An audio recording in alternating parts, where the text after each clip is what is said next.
Hello? Look behind you.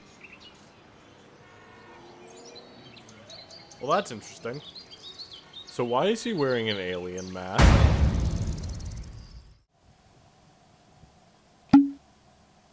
Oh, what the heck? Why am I here? You know why you're here. Oh no, you literally just grabbed me off the street. Think about what time it is. It's like 4 p.m. No, the time of year, idiot. It's July 12th, but why does that matter? Think about what kind of video you post at this time of year. Oh no, I am not doing another Sonic video. That last one nearly killed me. You have to. Why do you think we kidnapped you? Well, I'm not going to make... Wait a minute, I was wearing underwear before you kidnapped me, and there's no underwear on my body right now. Shut up and focus on the matter at hand, you fool! In fact, where are we? Is this a McDonald's bathroom? You must be insane. I have no idea what you're talking about. Order number 7, your food is at the counter. You're really holding me in a public bathroom. Look, man, we worked hard to organize this. So could you just, So if you don't make that Sonic video, we're going to do awful things to you. Oh no, looks like I'll have to get right on it. That's what I thought you would say. You do realize you have to untie me so I can make it, right? Oh yeah.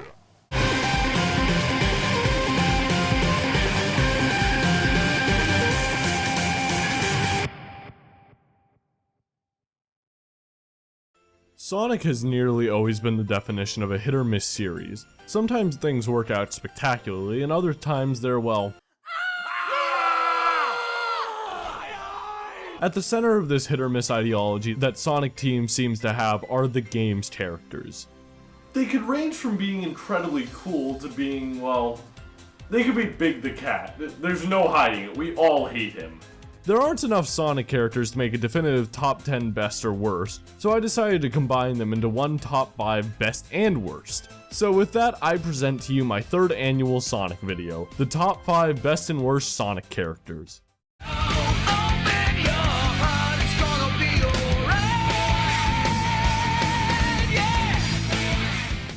In video games, I generally like the more intelligent characters, seeing as how they usually have the most diverse range of abilities and the most wit. But Tails does not happen to fall under this category. Tails started off as a neat sidekick to Sonic, seeing as he has the ability of flight, but he slowly devolved into just another whiny little fox. Oh yeah, that theme of whiny characters, you'll see that a lot on this list. If Tails weren't portrayed as the helpless little genius, then I would like him a lot more, but alas, he and his intellect land as the 5th worst Sonic character in the franchise.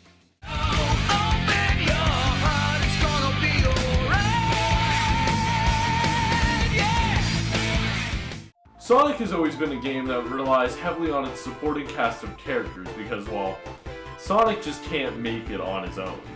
He is an admittedly cool character, but probably because he was structured to be the 90s archetype of cool. Being the poster boy of the series, he obviously appears in every game, but that doesn't stop his character from becoming tired very fast.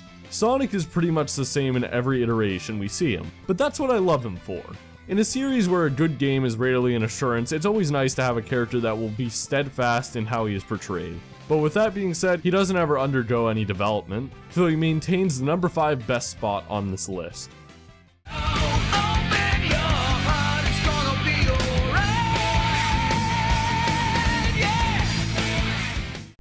Bees are a pain in the ass. I mean, they just fly around and present themselves as a menace to society. But they're even worse whenever they're whiny bitches. Charmy the Bee is a member of the Chaotix crew, and serves only to make me hate his kind even more. I'm talking about bees, not yellow people. Charmy is another whiny character that the Sonic series seems to have an abundance of. I mean, on a team of a badass chameleon, a witty crocodile, and a goddamn armadillo, who thought it was a good idea to add nature's prank on humanity in there? Well, probably the same people who thought this was a good idea.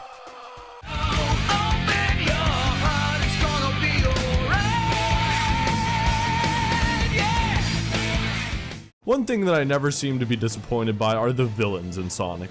They're always strange and creative, each having their own special quirks. So with so many to choose from, who could I possibly decide on? How about the one that flooded an entire city?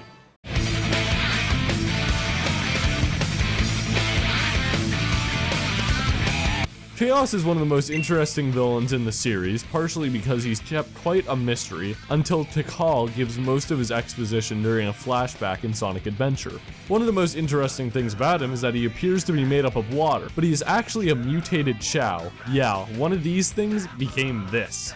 He is even more interesting because he keeps evolving throughout the course of the story. The more Chaos Emeralds he gathers, the more powerful he becomes, and it all surmounts into one badass final battle.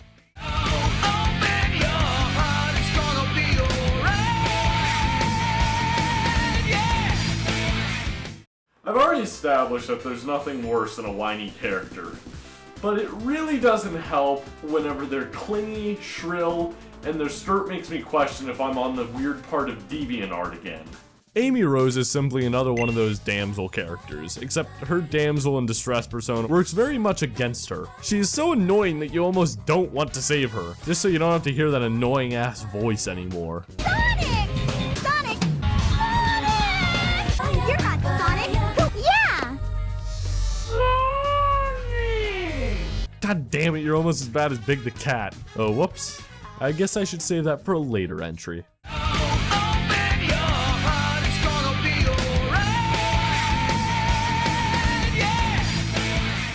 A group of characters that don't get enough recognition in the Sonic universe are the Chaotix. I'm talking about the good ones here. They're a sort of comic relief for the games that they are found in, and they even got a decent role in Sonic Heroes. And undoubtedly, the best one out of all of them has to be SBO. He's a master of ninjutsu, and he's a chameleon, so he can make himself turn invisible. I mean, that's badass. My only wish is that he would get more time on screen, seeing as how he is such a unique character when placed against the rest of the cast.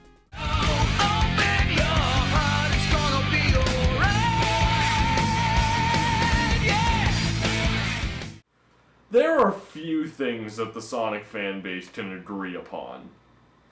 But one thing we all know is that we hate Big. I've never been able to narrow down a specific reason as to why he is so hated, partially because I guess I just hate every part of him. His voice is annoying, his stages in Sonic Adventure were awful, his stupid frog has more importance in character development than he does, and he decided to show up in my Sonic Adventure 2.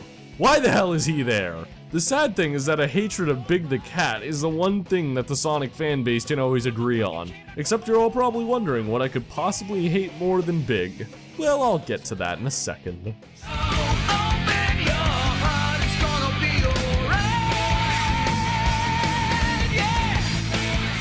Every great character needs a rival, and what better rival is there than one that can kick the shit out of you? Knuckles the Echidna is a nice foil to Sonic in the regard that he emphasizes the hot-headed and rash side of an already brazen character. He also brings a large variety to the gameplay because he takes a more physical approach rather than a speedy one. Knuckles is simply an interesting variation on a well-established system, and that's what assures him the second best spot on this list.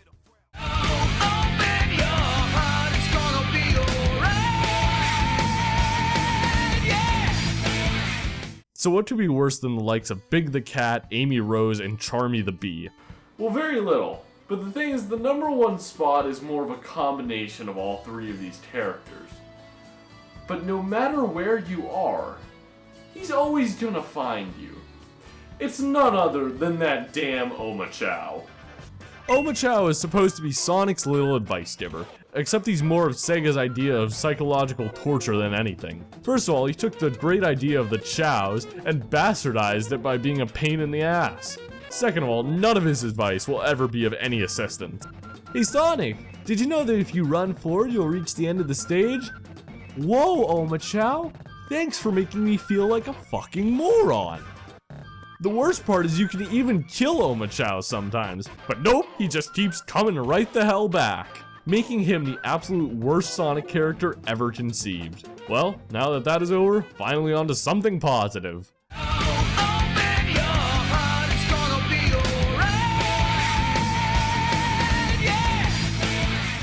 With all of the characters that I have rattled off on this list, there are only a select few remaining. The weird thing about this is that fans of the series could have put this character in the best or worst category with equal merit. So chances are you probably know who I'm talking about. It's Rouge the Bat! Ah, screw you, it's actually Sado. Shadow the Hedgehog has been a character debated about endlessly. Some hate him, some think he is the best thing to happen to the series, and have a strange obsession with his relationship with Sonic. What I believe is that it all depends on what game you view him in. I choose to judge him based off his appearance in Sonic Adventure 2 because, well, we're just not going to talk about that game that shares his name. Shadow is the best character in the Sonic series for me because he feels the most human, other than being a hedgehog and the younger brother of a space worm. Everything that he does throughout the course of Sonic Adventure 2 is based off his want for revenge for the death of his only friend Maria, a surprisingly natural response to loss for being, well, a damn hedgehog. Throughout the course of the game, he becomes more likable and has this overreaching arc of character growth that can be seen through his interactions with other characters and his final sacrifice that he committed for the sake of these people that he originally sought to destroy. The thing that developers seem to struggle with whenever making a game geared towards children is that it's a little bit too kid-friendly, and it doesn't come off very impactful. But Shadow the Hedgehog broke that trope, and that is why he is the best Sonic character in my eyes. Thank you so much for watching this special 2nd anniversary of my channel. It's kind of a theme that every year I'm going to do something Sonic-y around this time of the year, so yeah, see what happens next year. Now if you'll excuse me, I'm going to have to go get those kidnappers out of my hot tub.